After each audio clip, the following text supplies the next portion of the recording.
बताओ भी, मेरा दिल बैठा जा रहा है। सरबत बेगम परेशानी से आगे बढ़ी। गोली गोली लगी है। निदा को बिहान को अपनी आवाज़ खाई से आती सुनाई दी।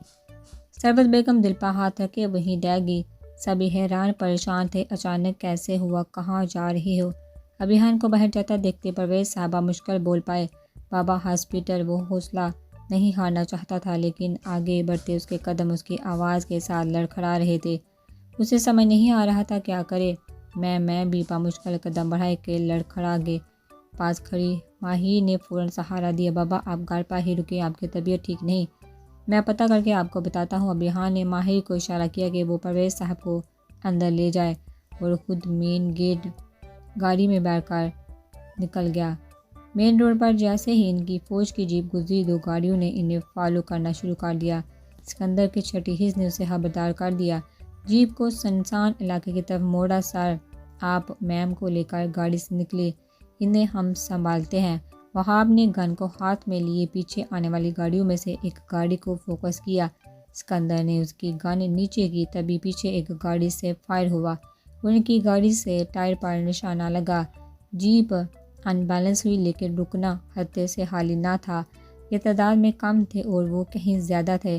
सर मैम को लेकर आपको कूद जाएं, हम इन्हें गुमराह करते हैं। रियाज ने भी वहाब वाली बात की।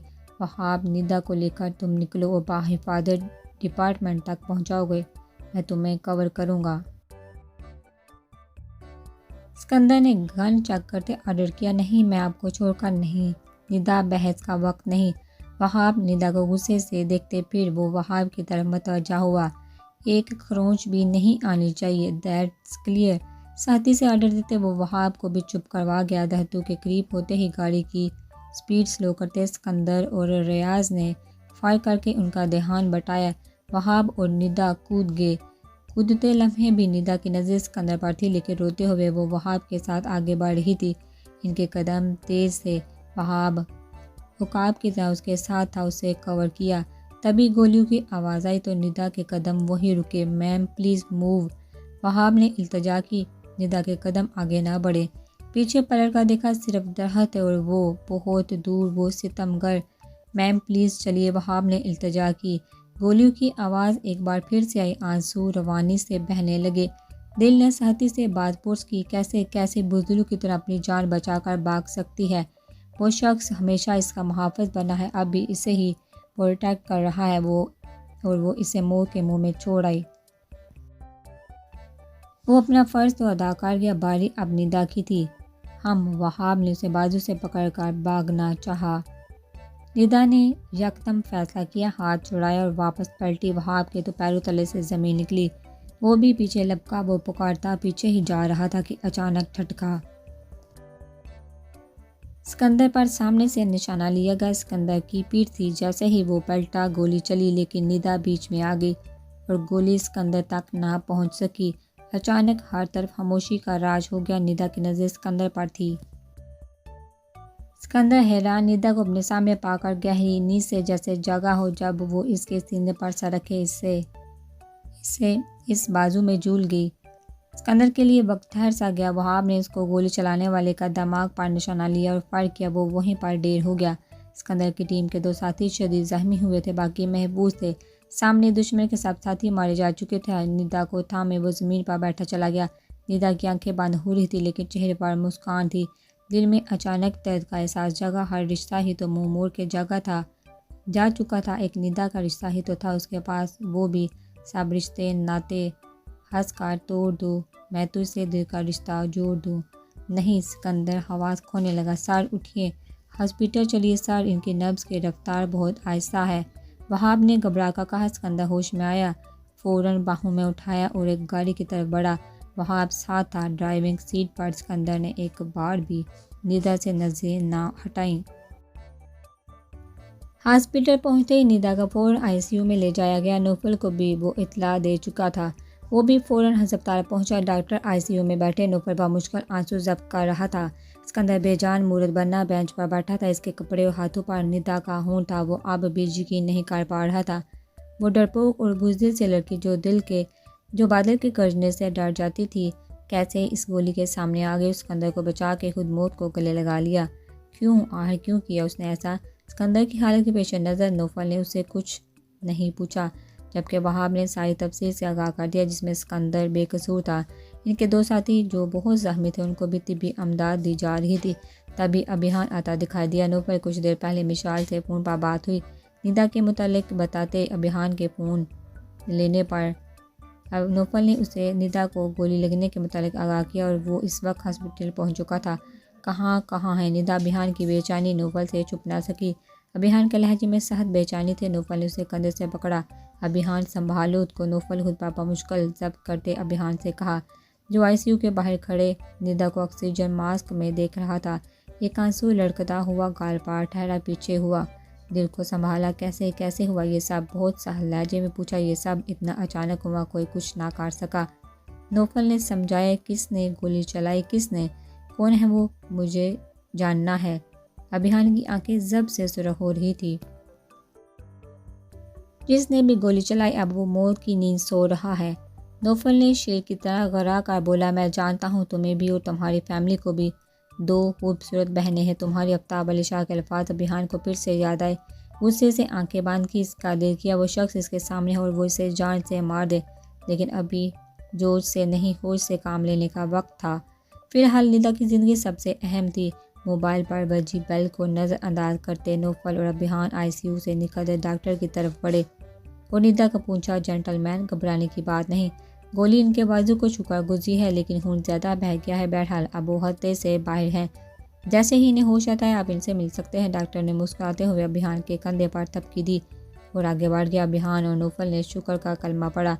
कल एक बार फिर से आ रही थी। हेलो। अभियान मोबाइल को कान के साथ लगाए एक साइड पर हुआ। सर मैम रोते हुए ड्राइवर के साथ घर से निकली है। घर के मुलाजिम बख्शू बाबा ने अभियान को इतला दी, जिन्हें अभियान ने हाज माहिर पर नज़र रखने के लिए बोला हुआ था जब वो पहली दफ़ा यहाँ आई थी। तब से और अब बख्शू बाबा के बताने पर अभियान ने लब बेचे और ड्राइवर को कॉल की। इसने फ़ौरन फ़ोन उठा लिया। कहाँ हो सर? दो ठंडे लहजे में पूछा। सर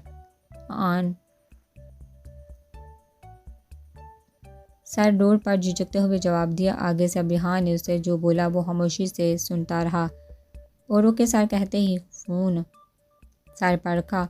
माहिर का ध्यान ड्राइवर की तरफ कहाँ था? वो तो आंसू बहाने में मसरूफ़ थी। वो जानती थी ये सब इसके बाप ने किया है उसे वापस बुलाने के लिए, और माहिर अपनी हाथ इस करके किसी फ़र्द की जान खतरे में नहीं डाल सकती थी। इसीलिए उसने यहाँ से बाप के पास जाने का फ़ैसला किया था। लेकिन वो ये भूल गई थी कि पिछली बार जाने की सज़ा तो अभियान ने उसे नहीं दी, लेकिन इस बार वो इतनी आसानी से उसे बख्शेगा नहीं। हर बात से अनजान वो बाहर रोड पर दौड़ती गाड़ी को देख रही थी। अभी तो जीना शुरू किया था, इश्क से दिल का रिश्ता जोड़ा था और ये आजमाइश है। काश एक दूजे से हम मिलते ही नहीं, जब मिल ही गए तो बिछड़ते ही नहीं। जो होना था हुआ, अब पाक के क्या बचा है। हाथ से सब कुछ हासिल ना हुआ। गाड़ी के झटके से रुकी। माहिर ने चौंका सामने देखा तो रोंगटे खड़े हो गए। ड्राइवर घर से बाहर निकल चुका था। अभियान ने ड्राइवर को अपनी गाड़ी की चाबी दी और खुद माहिर की गाड़ी की तरफ कदम बढ़ाए। माहिर पत्थर की बुत बन गई, जिसके तेवर अपने जारहाना थे कि माहिर चाह कर भी कुछ ना बोल सकी। हान बमुश्किल ज़बान तार करते वो लड़खड़ाते अंदाज में बोली, लेकिन अभियान का दिमाग आउट ऑफ कंट्रोल हो चुका था। झटके से माहिर को खींच कर बाहर निकाला और उसे फ्रंट सीट पर धक्का देकर बिठाया और खुद ड्राइविंग सीट पर आया। अभियान के गुस्से पर माहिर के आंसू बह निकले। जिस गुस्से और सहती से पकड़ उसने माहिर को फ्रंट सीट पर धकेला था, उसको अंदाज़ा हो गया था एक बार वो फिर गलती कर चुकी है। घर पर नौफल ने इतला दे दी। निदा की हियादत की। मिशाल, सरवत बेगम और परवेज़ खान अस्पताल पहुंच चुके थे, लेकिन अभी निदा को होश नहीं आया था। नौफल बेटा ये सब कैसे हुआ? ये तो यूनिवर्सिटी गई थी, फिर गोली कैसे लगी निदा को? परवेज़ साहब थक के हारे लहजे में बोले, मेरे हिस्से की गोली खाई है आपकी बेटी ने। करीब बटे सिकंदर की बात पर बहुत सारे चौंके। परवेज़ साहब ने पलट कर इस भरपूर मर्दाना वजाहत के शाहकार मर्द को देखा, जो इस वक्त अपने हाथों पर लगी खून पर नजरें बेबस किए हुए थे। परवेज़ साहब ने सवालिया नजरें नौफल पर टिकाई। नौफल की नज़रों का महफूम समझा। इन्हें वहाँ से वेटिंग रूम में ले गया और इन्हें सारी बात बता दी कि किस तरह निदा मरियम पर एतबार करके उसके साथ गई। सिकंदर ने इसकी जान बचाई एंड लास्ट मोमेंट गोली जो सिकंदर के लिए थी उसने अपना नाम लिखवा लिया। परवेज साहब ने बहुत सब सुने ने अपनी बेटी की बेवकूफ़ी जहाँ बुढ़ लगी वहीं डट कर दुश्मन के आगे खड़ा होना अच्छा लगा। नौफल, मैं इस बहादुर फौजी से मिलना चाहता हूँ जिसने मेरी बेटी की हिफाजत की और जिसके लिए मेरी बेटी ने अपनी जान की परवाह किए बगैर उसे बचाया। परवेज साहब का खनकता हुआ अंदाज देखकर नौफल ने शुक्र का कलमा पढ़ा और पुरस्कून हुआ। नौफल परवेज साहब को सिकंदर के पास लेके आए जो आंखें मूंदे गहरी सोच में गुम था। सिकंदर, बड़े बाबा तुमसे मिलना चाहते हैं। नौफल ने सिकंदर के कंधे पर हाथ रख कर उसे बुलाया तो वो लाल अंगार आंखें खोले सामने खड़ी हस्ती को देखने लगा। बेटा, तुमने बहुत अच्छे से अपना फ़र्ज़ अदा किया। हमें फ़ख्र है तुम जैसे फ़ौजी जवानों पर जो अपनी जान की परवाह न किए बगैर अगर आपकी बेटी ना बचती उस गोली से मर जाती तब भी आप यही कहते।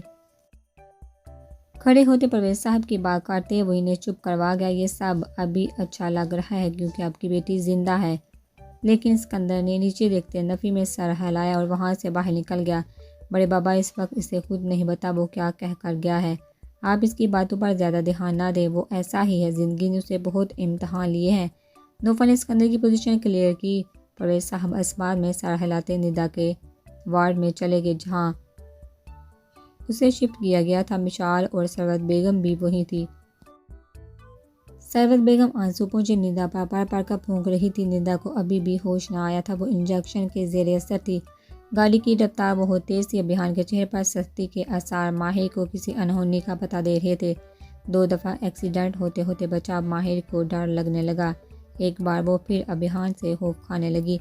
आंसू बहाती वो खामोश नज़रों से अभियान को तके जा रही थी जिसकी नज़र सामने विंडो स्क्रीन पर थी। हान प्लीज़ आहिस्ता करे। माहिर मजबूर होकर आंसू जब करती अभियान से बोली, गाड़ी मज़ीद तेज़ रफ्तार होगी। एक मैदान में गाड़ी को राउंड में घुमाते वो माहिर को बेबस कर चुका था, लेकिन उसका गुस्सा किसी तो काम नहीं हो रहा था। माहिर सांस रोक के गाड़ी को घूमता देख रही थी। गाड़ी सीधी एज पर ले गया जो एक ऊंची चोटी थी और दूसरी तरफ खाई। एज पर पहुंचते गाड़ी को टर्न किया, जान हल्क में अटकी। गाड़ी रुकते ही वो बाहर निकला। गाड़ी के बोनट पर जोर से मुक्का मारा। वो ये नहीं बोल पा रहा था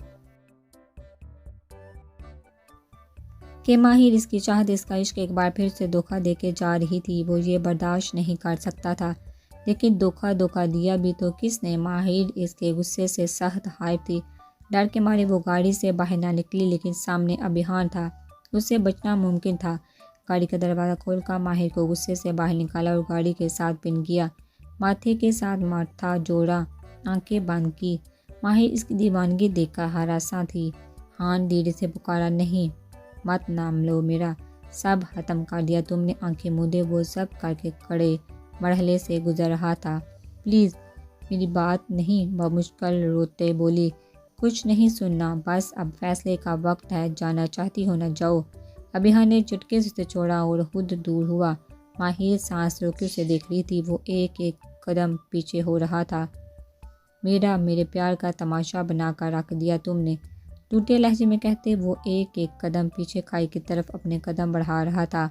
माहिर से सांस लेना 2 बार हो गया। हान नहीं, प्लीज़ एक बार मेरी बात सुन ले, सब ख़त्म हो गया आज, बस मेरे करीब मत आना, दूर हो मुझसे। नफ़ी में सर हिलाता वो और भी पीछे हुआ। एक बार एक हारे हुए जवारी की तरह वो बिखर रहा था। हान, माहिर ऊंची आवाज़ में चिल्लाई। अभियान खाई के बिल्कुल किनारे पहुंच गया था। माहिर को लगा इसका दिल निकाल लिया हो किसी ने। बिना अभियान गुस्सा और नाराज़गी की परवाह किए बगैर बागी इसके सीने से जा लगी और इसे अपने साथ बेंच दिया। अभियान ने उसे खुद से दूर करना चाहा, लेकिन माहिर ने ज़बरदस्ती और कस के पकड़ लिया।